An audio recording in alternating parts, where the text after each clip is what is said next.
Maraming salamat. Thank you very much, Joey Concepcion, for your very kind introduction. Maganda tanghali sa inyo lahat. Maupo na kayo, tanghali na, hindi ako magtatagal. Una sa lahat, gusto kong batiin ang ating mga opisyal dito sa Bataan, si Governor Tet Garcia, si Congressman Abet Garcia, is ang nagwagi lately sa PCCI ng Most Outstanding Business-Friendly City sa ating bansa, si Mayor Joet Garcia. Yung iba't ibang mga mayor na narito, si Vice Governor Aping Roman, na isang entrepreneur din doon sa aking bayan ng Lubao, pati sa Amerika. Ang aking kasamahan sa DTI, si Merly Cruz. Ang ating mga nagwagi ng mga outstanding micro-entrepreneurs and small entrepreneurs who became big, congratulations sa inyo. Ang Bataan Chamber na nag-co-sponsor nitong inyong gawain, at ako ay nasisiyahan na makita ang Bataan Chamber na napakalaki na ngayon. Kasi nung ako ay nasa DTI, nung yung pwesto ko, yung pwesto ni Merly Cruz, at nung ang boss ko ay si Secretary Joe Concepcion, yung tatay, ay Mrs. Garcia, yung tatay ni, yung tatay ni Abet, Abet at saka di Joey Concepcion, doon sa Sindis, sa Balanga, sinimulaan namin yung Bataan Chamber of Commerce and Industry. Kaya ko ay nasisiyan na narito ngayon. At ang ganda-ganda ng mga negosyo na nung mga nagwagi ng premyo, congratulations sa inyong lahat.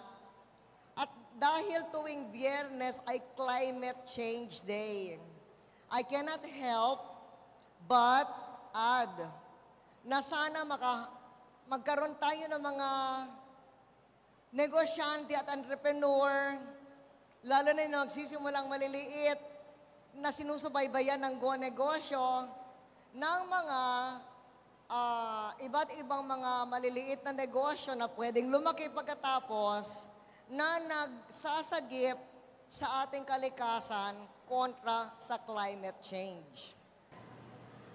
Isa na dito, halimbawa, ayaw natin yung nagtotroso. So dapat meron tayong mga negosyo na panghalip sa pagtotroso. Sa pagkakaintindi ko, isa sa mga dahilan kung bakit meron mga small-scale logging or even medium-scale logging ay ginagamit para sa charcoal. Yung basura ay pwedeng gawing charcoal. Ang puhunan, mga 200 to 500,000 pesos lamang. At may teknolohiya ang DOST at DNR para makatulong dito. Sana yung go-negosyo ay katulong natin, kabalikat natin, para sa nga na magkaroon tayo ng mga maliliit na negosyo sa organic or charcoal from waste, charcoal briquetting machine. Pagkatapos, isa pa, ang pwedeng mangyari, doon sa, kailangan natin ng maraming housing ngayon dahil kailangan ilipat yung mga nakatira sa mga mapanganib na lugar na laging binabaha na ngayon dahil sa climate change.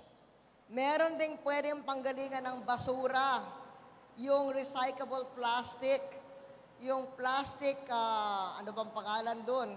Yung makina yung recycled plastic ay pwedeng gawing construction materials. Pwedeng gawing, tawag noon, yung mga imbes na hollow blocks, yung mga plastic blocks para sa pavement, para sa dingding. At yun ay 500 million pesos lamang ang puhunan. At ang kabutihan nito ay makakatulong ito sa mabawasan natin ang basura. Dahil basura rin ang isang malaking pinanggagalingan ng ating baha. At yun ding isang importante ay dapat ay yung ating mga daanan ng tubig, dinadaluyan ng tubig, ay very clear. Kanina, nung pupunta kami rito, meron ako nakitang senyas doon sa isang restaurant tabi ng ilog na alagaan natin ang ating ilog, huwag magtapon ng basura, ang ganda-ganda nung ganong klaseng paalala. At yung water lily, masamang-masama yun para sa ating waterways. Pero pwedeng gawing handicraft ang water lily.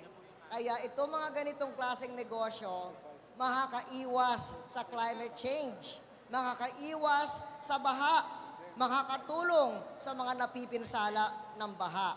Kaya sana sa mga darating na panahon, ang magwawagi ng mga gantimpala ay kasama yung mga pumasok sa ganitong klaseng maliliit na negosyo. Muli, sa ating mga outstanding negosyante ng Bataan, whether small, big, or micro, congratulations muli sa inyong lahat. Maraming salamat. Marami pong salamat, Her Excellency Gloria Macapagal Arroyo.